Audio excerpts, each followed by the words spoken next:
He's got to win with all of them versus this Rogue, and we're going straight into it. Of course, Pavel and the Rogue. GeorgeC has chosen the Shaman for this particular game. Yeah, Shaman, probably his best chance of the remaining decks up against this Rogue deck, so he's just kind of taking the deck he feels has got the highest chance of winning and trying to start this reverse sweep. Yeah, and how do you feel this matchup really goes? Do you think the Rogue's actually got a really good one here?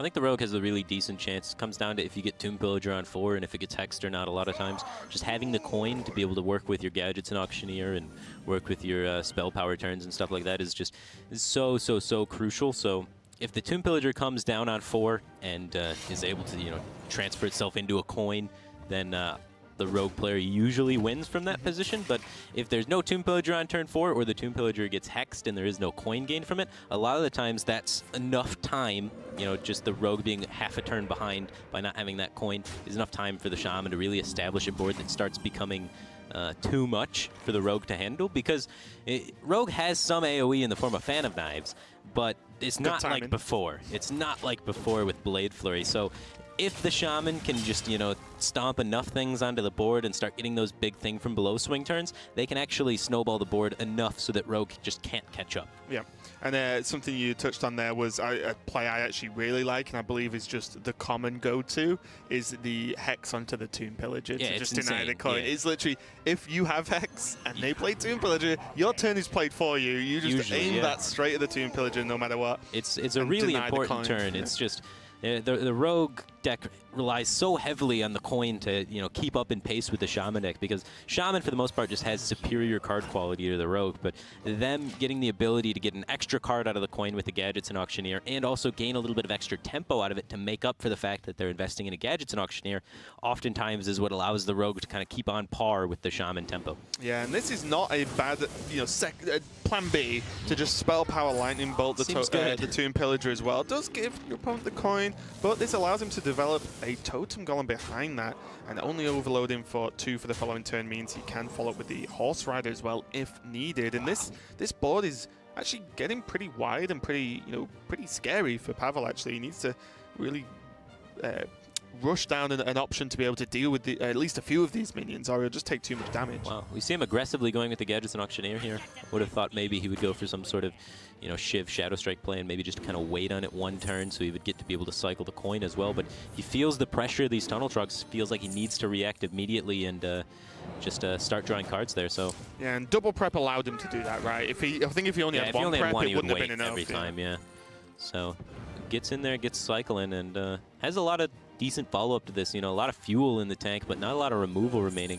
So he goes with the Shiv instead of the Sap. Probably waited on that decision of the fact that he's just looking for more spells, more removal to weave in with the development of minions. Look how minion-heavy the Rogue hand is. It's just all the minions he could want, but definitely needing to get some good use out of that Sap to be able to really get ahead on the board again. And Feral Spirit is a great card here. Gonna continue to be wide on the board and buff the Tunnel Trog for an easy kill on the Gadgets. I'm sorry. And this Emperor Thorstein, he kind of set up for this the previous turn, right? Like he coined the Gadgets and Auctioneer and then drew a bunch of cards so his hand would be super wide for the Emperor Thorstein to get a ton of value so that he can try and keep up with the Shaman that way. And it looked like it's paying off for him. That Emperor Thorstein hit 7 cards, and it's going to be really tough for GeorgeC to keep up with, as he doesn't have great answer for this Emperor Thorstein either. It's still a 5/5 body that he's got to figure out what does he want to do with. Yeah, and with that amount of cards being hit, and one of them being Van Cleef as well. Yeah, 2 mana Van Cleef is awesome. That's pretty good. Yeah, you can actually just make a huge Van Cleef the following turn, as well as developing more minions, which is sometimes the problem. If you go big on a Van Cleef, it's normally just the Van Cleef, so then if a Hex comes out, it just hard shuts it down. But being able to play even more minions, Backstab, another great card to be able to start comboing out this turn with. And on the other hand, though, Pavel is on 10 health. Yeah, which is definitely something to consider. Taking some damage because GeorgeC went with the aggressive line. He's like, all right, Pavel's drawn way too many cards with his Auctioneer double prep. I can't keep up with the amount of value he has. So shifting gears here. Let's hit him in the face, and hopefully we can make it there in time. And at the moment, the amount of removal that Pavel has discounted, it's going to be very tough for GeorgeC to really race him down. And you can see Pavel realizing that this is what GeorgeC's game plan was, kind of shifting gears away from the Edwin Van Cleef, going for the pure removal strategy, just trying to avoid any additional face damage whatsoever, so he can kind of stay outside the range of just kind of getting cheesed out of this game. And I really like that line of play. I think it's a really smart way to adjust to what your opponent's doing. Yeah, and the slight frustration here for GeorgeC is that the thing from below, which is so commonly played for 0 or 1 mana, it was actually put down for 4, which means that it's sapped back into hand, and now he just doesn't have the time to replay the 4 mana at 5/5 taunt. It's just not going to be good enough. Does get the Drake into the Lightning Storm for a... Oh, I was going to say almost guaranteed clear, but that is actually kind of huge. It's just a free trade into the Drake for Pavel if he really wants. Could use backstab if he feels like it. Yeah, you're definitely going to be using the backstab. Charge up this Van Cleef. Look at this, just absolute monster of a power turn. I think you hold on to the SI. Oh my gosh. And we get the... Backstab him for 1 million.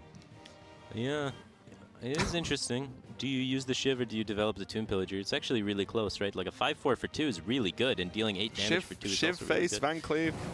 Yeah. I like it. I don't know, actually, if it's better than the Edwin Van Cleef. I mean, better than the Tomb Pillager. It feels bad by that, and that's maybe all that matters. It feels better, but like... If you can Shiv face for 8, you do it. Okay, sure. Tomb Pillager, you can the Hex stay on for the bench. GeorgeC, he can stay in this. He's going to need like a Maelstrom portal top deck after this, but he is able to, clean up a lot of these minions. And most importantly, Malygos as well. Post-Hex, like the Malygos does get dropped as well, so the 2 huge threats on the board getting cleaned up, and the double Swashbuckler. Oh, that is a Wind Fury. 9, 10, 11, 12, 13, 14 damage. What? This is twice that's the same card been put out, and that's going to be a double Wind Fury turn, and I'm pretty sure... It's 1 damage off. 1 damage off. Yeah. Oh, okay. That was still scary. That's the second time those Swashbucklers have doubled up on the same card, which is kind of ridiculous. Can someone check the card text? Because I'm pretty sure it says a random card every time, not both Swashbucklers are going to pull the same card, and double Wind Fury is kind of nuts. Thank you. Oh my god, I need a minute Firebat talk. Both Lightning Storms are gone, so I have no idea how GeorgeC is going to be able to, clear this board with 1 card off the top. So He needs his own Swashbucklers. Yeah, he needs a Swashbuckler in